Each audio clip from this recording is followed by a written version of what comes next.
এভাবেই এক বাবা আপ্রাণ চেষ্টা করছেন নিজের প্রিয় সন্তানের কবর বাঁচাতে। যেখানে বন্যায় ভেসে যাচ্ছে হাজারো মানুষের স্বপ্ন, চারিদিকে বাড়ছে শোক আর আর্তনাদ, কিন্তু বাবার কাছে সন্তানের শেষ স্মৃতিটুকুই যেন সবচেয়ে বড় সম্পদ। আর তিনি নিজের জীবন বাজি রেখে এভাবেই চেষ্টা করে যাচ্ছেন। বন্যার পানির তীব্র স্রোত যেন হার মেনে গেছে এক বাবার কাছে। সোশ্যাল মিডিয়া জুড়ে এখন এমনই একটি ভিডিও ভাইরাল। বানের জলে ভেসে যাওয়া সন্তানের কবরকে বুক দিয়ে আগলে রাখার এই দৃশ্য আজ স্তব্ধ করে দিয়েছে গোটা বিশ্বকে।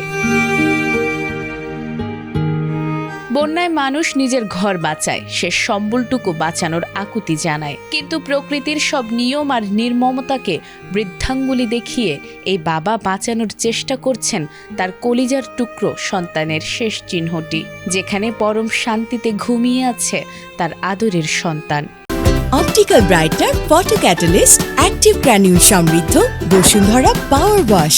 চট্টগ্রাম এবং এর আশপাশের জেলাগুলোতে আকস্মিক বন্যার তোড়ে যখন একের পর এক ঘরবাড়ি তলিয়ে যাচ্ছে, ঠিক তখনই নিরাপদ আশ্রয়ের খোঁজে না ছুটে এই হতভাগ্য পিতা ছুটে গেছেন কবরস্থানে। কোনো আধুনিক সরঞ্জাম ছাড়াই কেবল কয়েকটি বাঁশ আর টিনের টুকরো দিয়ে পরম মমতায় আগলে রাখার চেষ্টা করছেন সন্তানের শেষ স্মৃতিটুকু।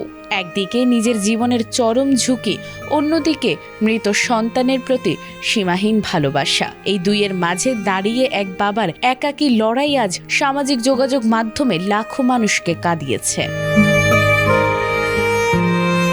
টানা ভারী বর্ষণ আর পাহাড়ি ঢলে চট্টগ্রাম অঞ্চলে বন্যা পরিস্থিতি ক্রমশই নাজুক হচ্ছে। ইতোমধ্যে বানের পানিতে তলিয়ে এবং নানা দুর্ঘটনায় এই অঞ্চলে অন্তত ৩০ জন মানুষের প্রাণহানি ঘটেছে।